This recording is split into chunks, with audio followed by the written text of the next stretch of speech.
Hello and welcome to my brand new YouTube station. I will be explaining a little bit right now as to what I do. My goal is to help others see the beauty of being on the planet.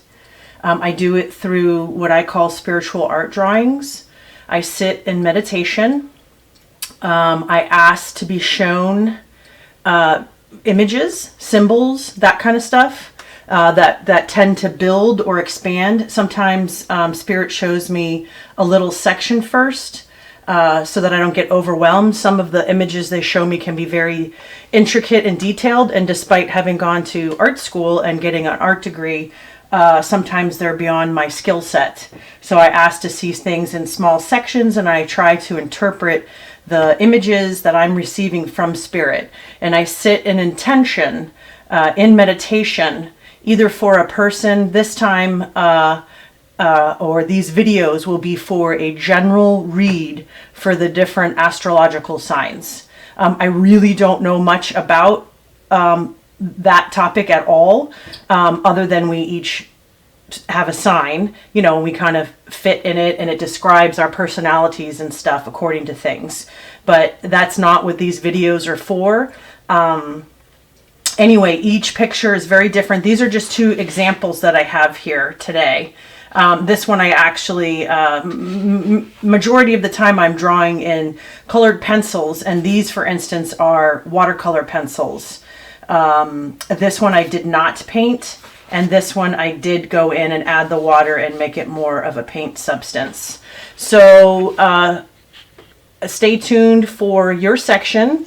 This is just an intro into each, same intro for each of the different astrological signs.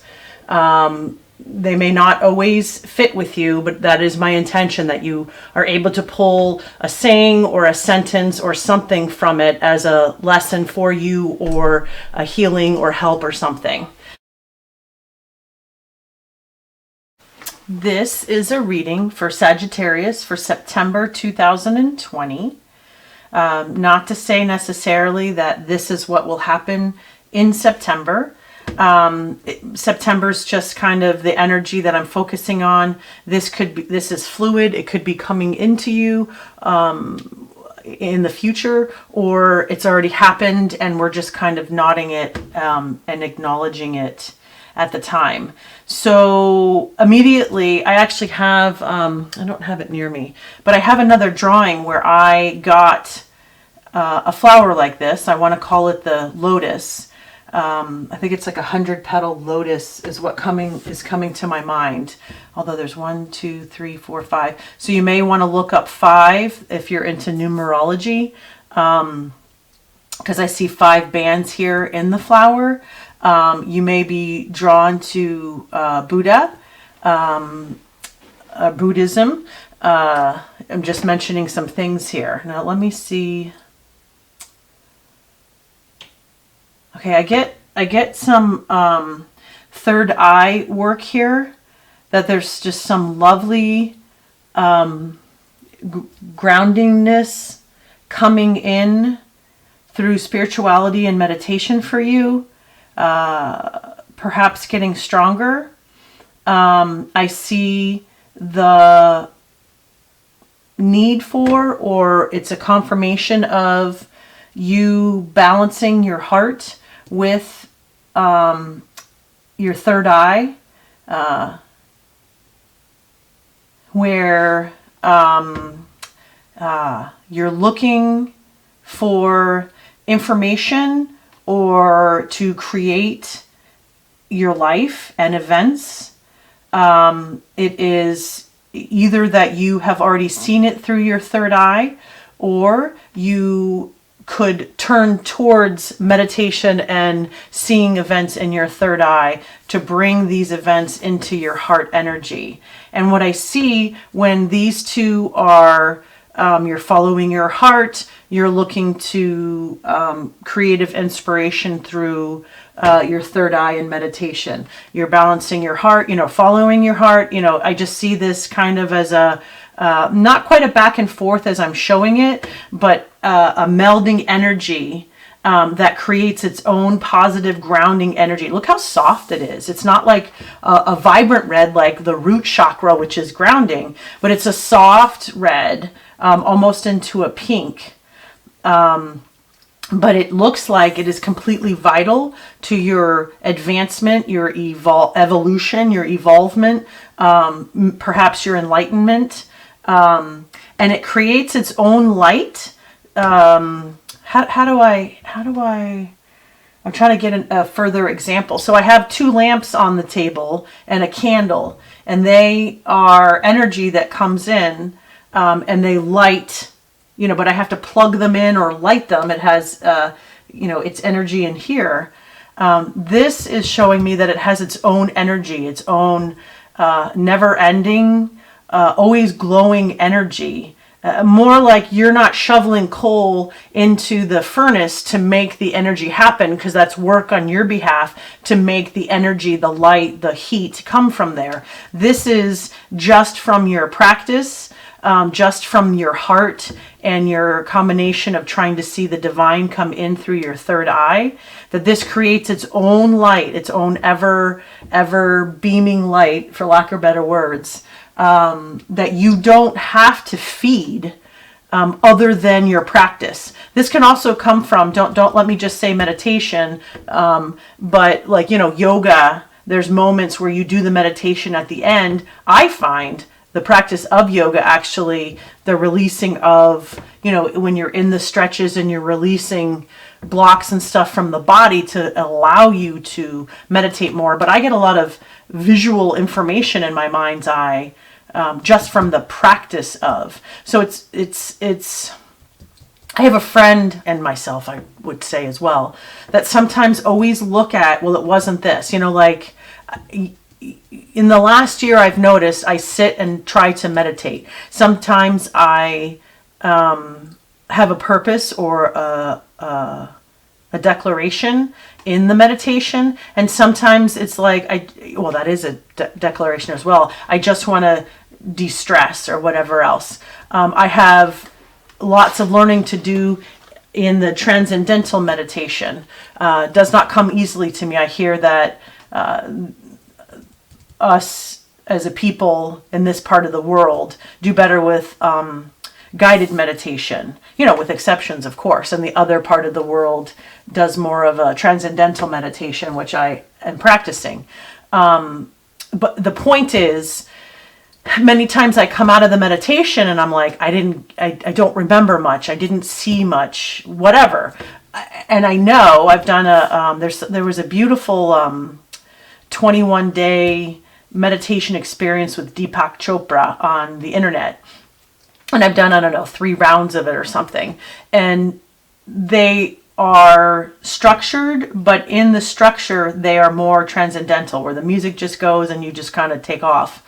And my purpose of that was to hope that others were doing it as well, because, when you're just by yourself, you're one energy. But when you have a whole bunch of others, or even another, people helping you or meditating with the same intention, the energy is stronger. It's its own energy source. It really, so I wonder if perhaps you are led to or will lead others in meditation, so that meditation comes easier to them, comes stronger, becomes brighter. I don't remember, I think I started meditating after I had visions in my head where I could see in my third eye.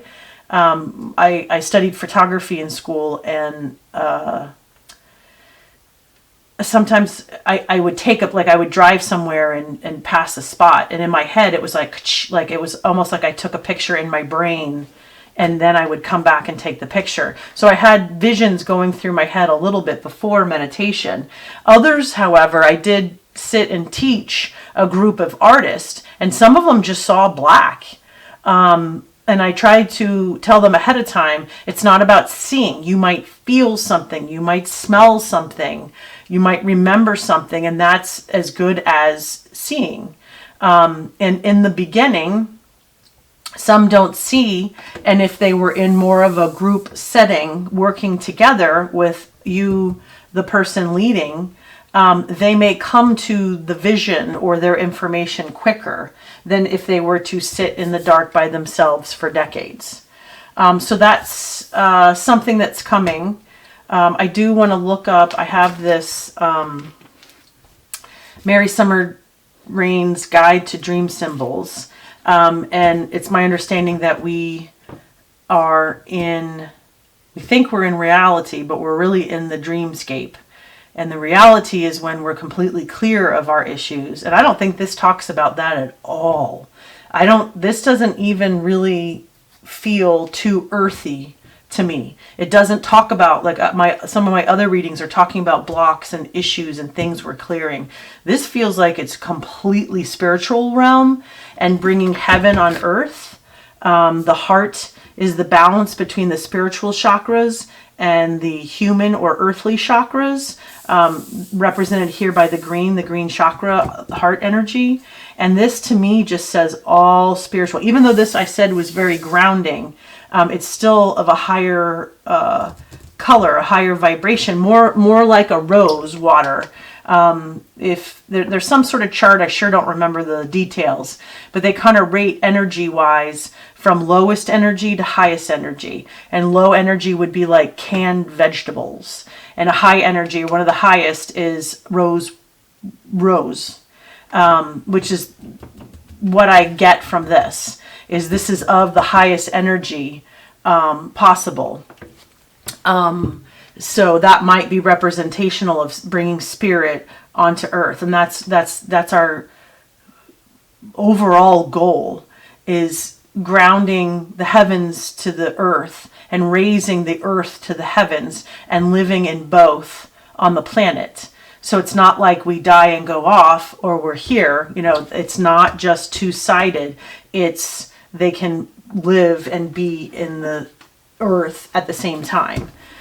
So this, I wanted to just get deeper clarification to Lotus. Let's see if I can do my great Lotus. Pertains to spiritual sacredness. That is exactly perfect. I wonder if I want to put the pink or rose. I think pink. Pink. I know that there's a lot of dream symbology sites on the internet. I just really love this book. I hope it's still in print. Pink reveals some type of weakness that can refer to one's mental or emotional state, physical aspect, or spiritual condition. So perhaps this is a rising up, or perhaps this is our humanness or your humanness rising up to the heavens to help raise your own vibration. But I see a lot of spiritual energy around you right now, and I really hope that you take advantage of that if you're open to it. And if you're open to it, either group meditation. I mean, you don't even have to be physically in the same room. If you just have friends that call each other, or there could be meditation groups like on social media or something. I'm not sure, but hopefully that information will come to you over time. So I want to thank you for stopping by and seeing my inaugural readings. First time that I've done the astrological signs. I hope to do them in the future. I will have eventually, once I learn how to do it, a button, a link for you to buy some stuff. I think it's from Stripe. So each one of these pictures is for sale. I only have one. I hope to sell some so that I can continue purchasing supplies. I get really nice, beautiful paper and the colored art pencils. So it is an expense, and I would love to have the ability to continue to grow and become better at these readings, and to continue to share and put some positive insight out onto the internet for you guys to grow and enjoy and hopefully evolve. Thank you.